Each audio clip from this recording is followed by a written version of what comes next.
terjadinya collateral damage, kerusakan ikutan akibat salah tata kelola. Seperti sekarang tata kelolanya menggunakan vendor-vendor SPBG, Satuan Pelayanan Pemenuhan Gizi, dapur-dapur MBG itu dengan berjenjang, akhirnya banyak yang tertipu. Nah, sebagai contoh, kita lihat ini. Di daerah 3T, di Kapuas, Kalimantan Selatan, terjadi penipuan. Sudah terlanjur diminta untuk membangun dapur MBG, sudah selesai, belum dibayar sampai sekarang oleh BGN. Korbannya tukang-tukang, toko bangunan belum dibayar, kontraktor belum dibayar, jumlahnya ratusan juta. Yang terbaru yang heboh sekarang, di Jawa Barat, 13 kiai dari 13 pondok pesantren di Jawa Barat merasa tertipu dalam tanda kutip karena dikadali oleh kelompok yang bernama Koperasi Dapur Santri Nusantara atau DSN. Membangun dapur MBG sampai sekarang belum dibayar. Saya yakin kerusakan-kerusakan atau penipuan-penipuan di berbagai daerah ini, mungkin di daerah lain juga terjadi hal sama, mungkin tidak diketahui oleh Badan Gizi Nasional, tapi ini adalah sebagai dampak kerusakan tata kelola yang sangat buruk oleh Badan Gizi Nasional dalam program MBG.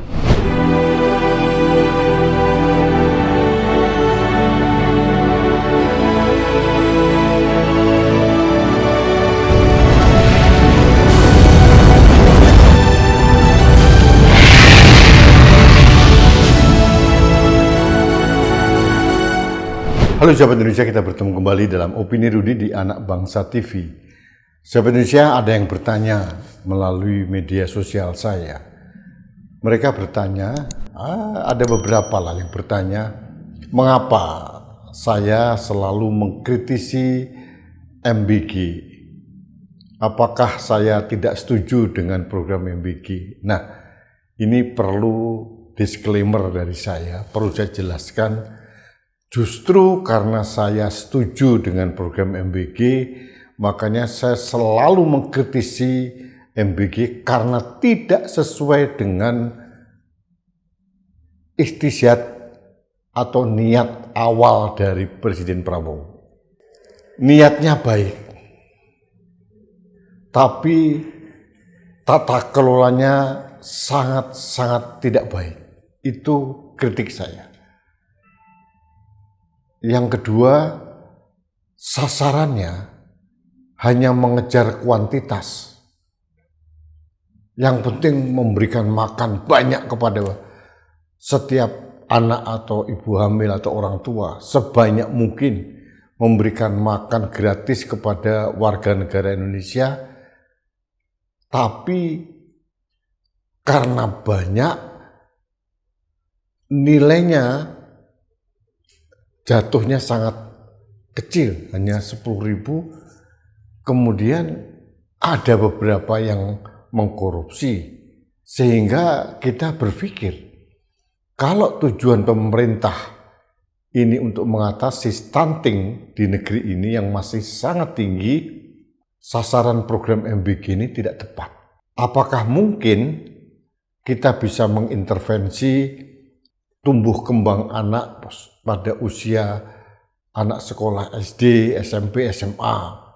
Kalau kita bicara stunting, itu pasti referensi manapun adalah 1000 hari kelahiran bayi, mulai dari kandungan, 1000 hari pertama.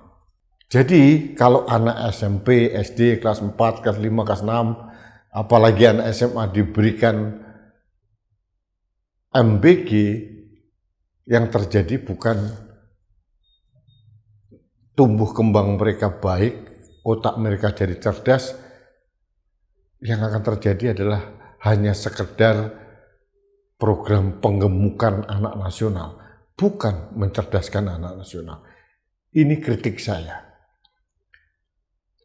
Yang paling utama adalah tata kelolanya sangat-sangat buruk sehingga perlu kita kritisi.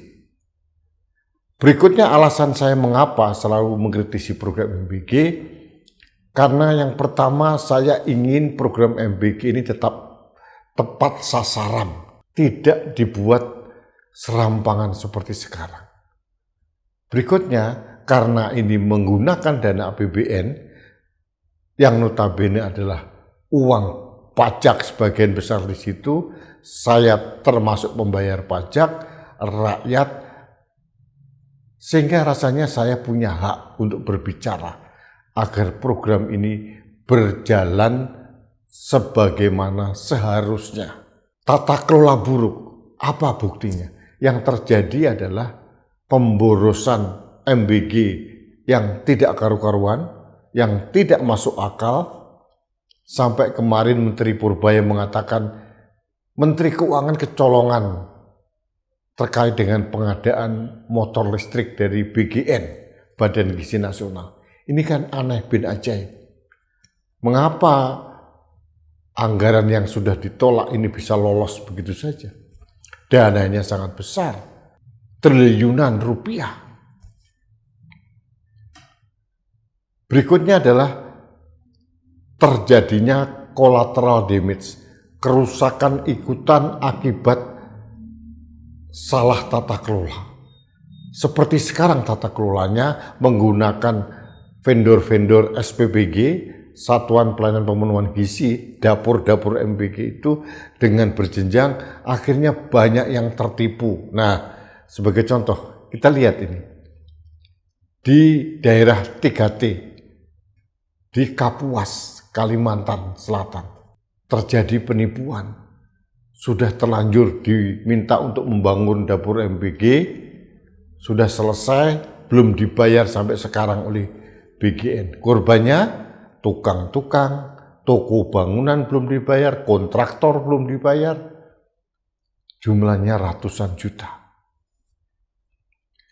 Yang terbaru yang heboh sekarang, di Jawa Barat, 13 kiai dari 13 pondok pesantren di Jawa Barat merasa tertipu dalam tanda kutip karena dikadali oleh kelompok yang bernama Koperasi Dapur Santri Nusantara atau DSN.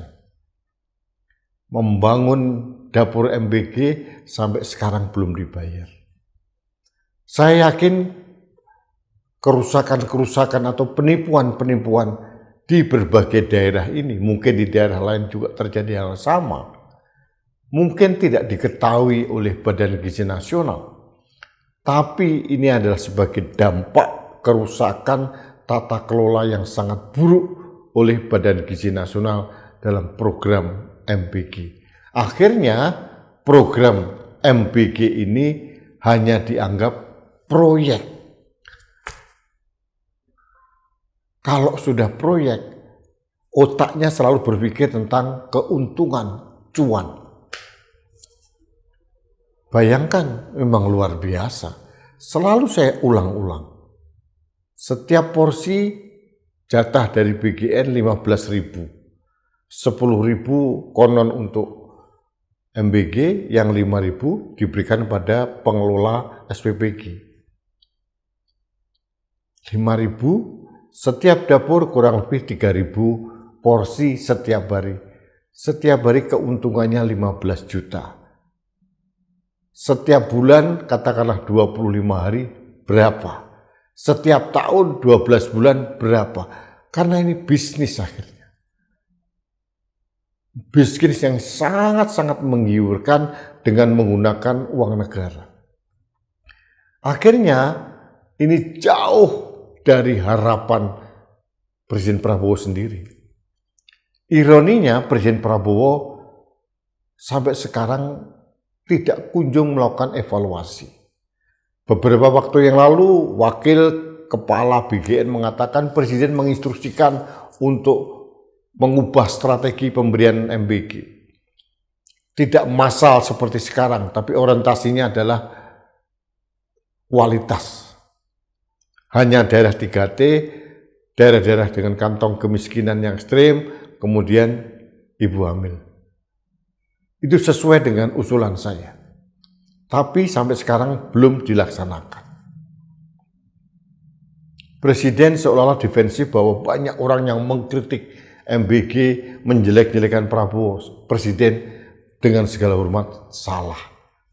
Kami mengkritisi MBG karena kami ingin mengamankan program ini supaya nanti legacy seorang Presiden Prabowo meninggalkan jejak yang baik, bukan jejak dengan sejarah centang-perentang banyak kasus-kasus mulai keracunan, penipuan, dan sebagainya.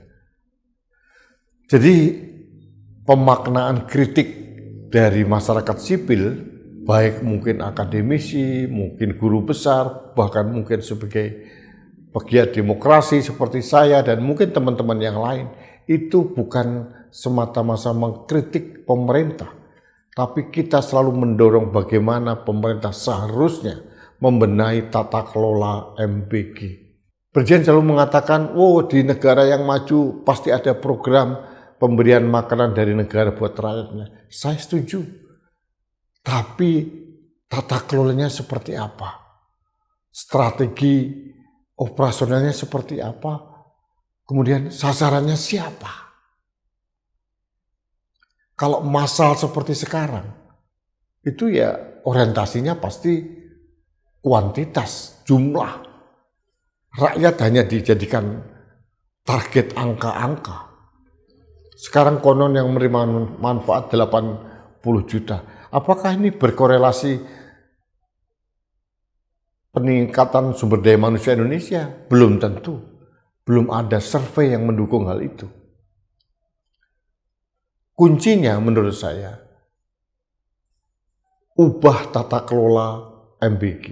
Jangan pakai sistem vendor-vendor, pengusaha-pengusaha catering untuk mengelola SPBG. Berdayakan kantin sekolah, itu usulan saya berulang-ulang.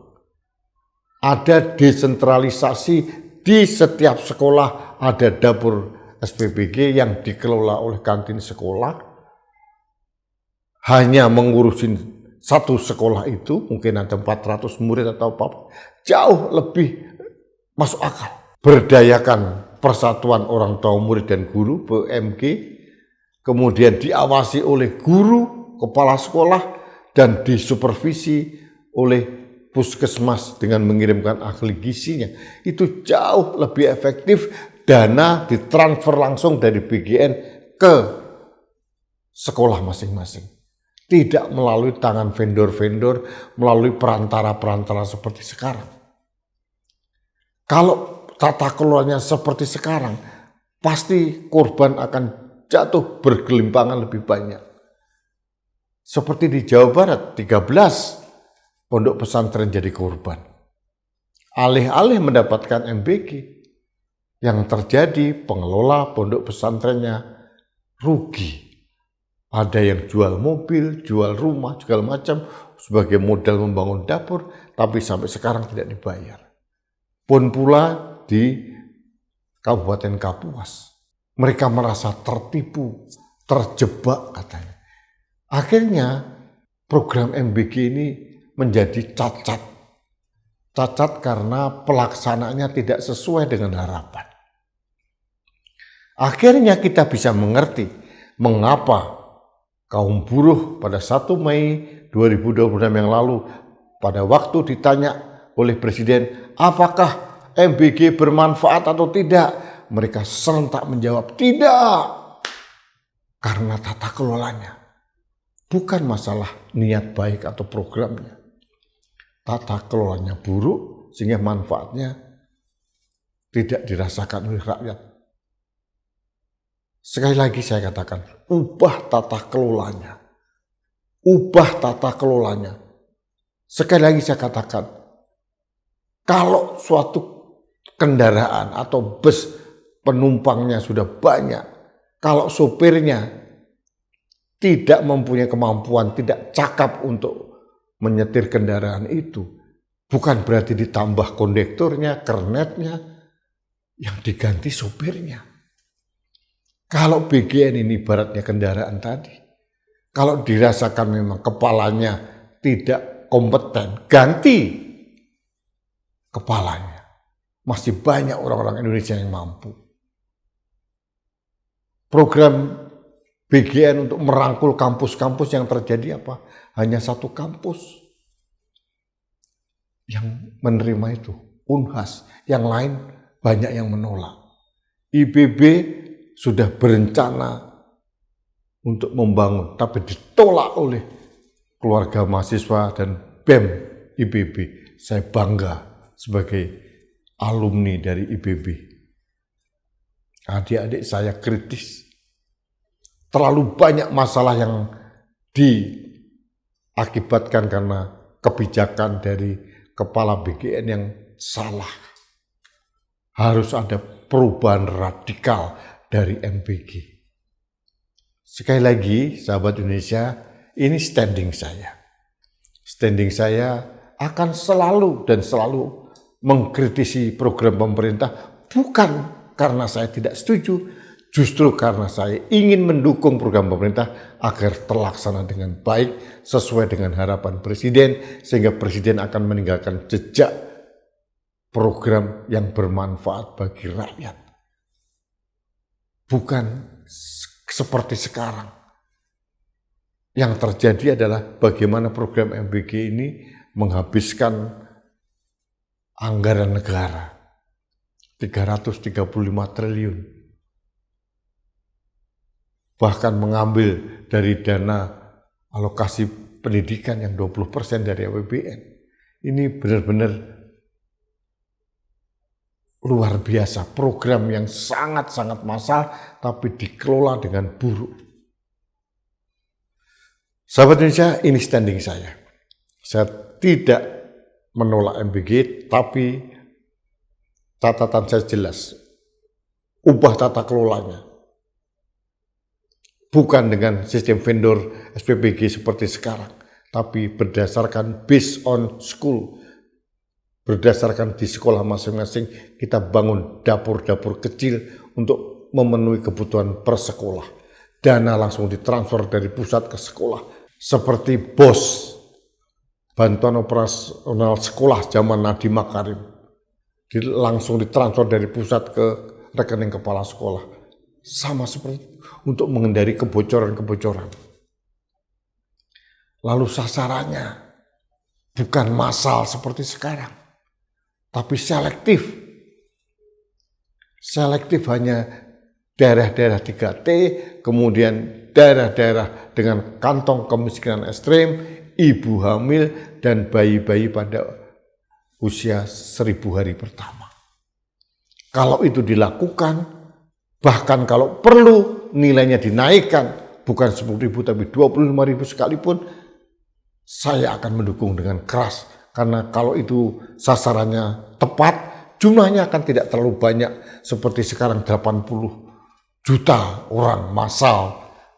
Banyak yang dibuang, banyak yang keracunan, banyak menjadi korban penipuan, calo-calo MBG ini berkeliaran di mana-mana. Ada partai-partai politik masuk di sana, elit-elitnya. Ada bahkan banyak pengusaha-pengusaha besar yang masuk. Karena apa? Karena dianggap proyek yang menguntungkan. Bukan program prioritas. Ini mindset yang salah. Dan tugas kami sebagai rakyat meluruskan agar program ini berjalan sebagaimana diinginkan oleh Presiden Prabowo. Itu poin saya. Terima kasih sahabat Indonesia, kita bertemu kembali dalam Opini Rudy selanjutnya. Sampai jumpa.